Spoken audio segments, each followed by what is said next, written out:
It's easy to love Christmas. There's a chocolate sweet each day, and a story with a baby, and some sheep and cows and hay. It's easy to love Christmas. There are lights and sparkly things, and angels singing songs of joy, and presents and 3 kings. But Easter seems a lot less fun, with thorns and nails and wood. The boy from Christmas on a cross? How can they call it good? That boy had grown into a man. What wrong thing had he done? He fed the hungry, healed the sick, and said he was God's son. He talked about God's love for us, the creatures he has made, and how, like sheep, we've wandered off, ignored him, disobeyed. He said that death is what we've earned, that he'd bring life instead. He'd die and let his body break, just like a piece of bread. The Christmas baby's journey goes from manger to a tomb. No fairy lights or mistletoe. Is Easter all just gloom? Are chocolate eggs and fluffy chicks all just a cover-up to take our minds off misery and cheer each other up? Let's stop and have a closer look. Why did they want him dead? They didn't like the power he had, or all the things he said. They carried out their evil plan with hate and jealousy, not seeing God was reaching out with love to set them free. Since Adam first said no to God, each one of us is lost.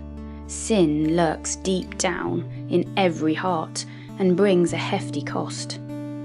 God loved his children far too much to leave them stuck in sin. He sent his Son to pay our price and bring us back to him. And just to prove he did it right, the temple curtain tore and opened up a way to God that had been closed before.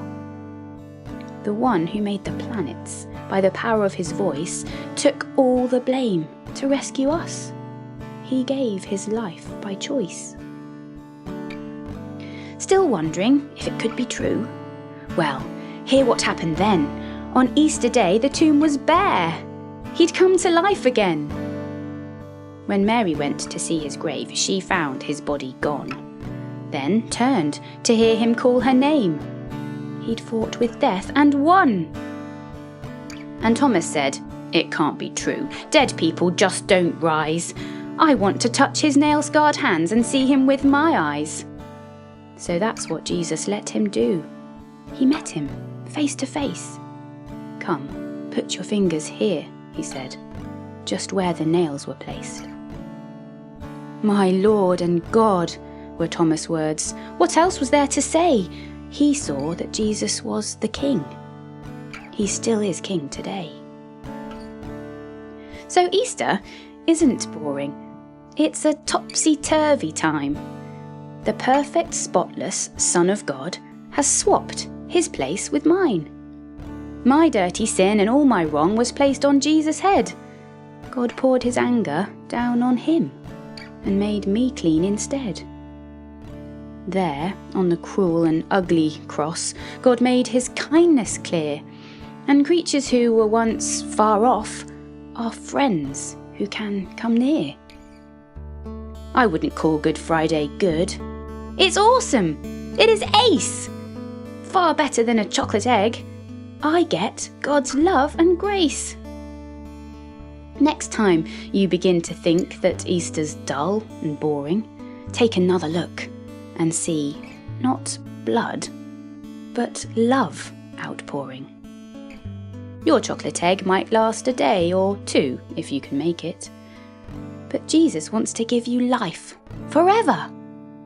Will you take it?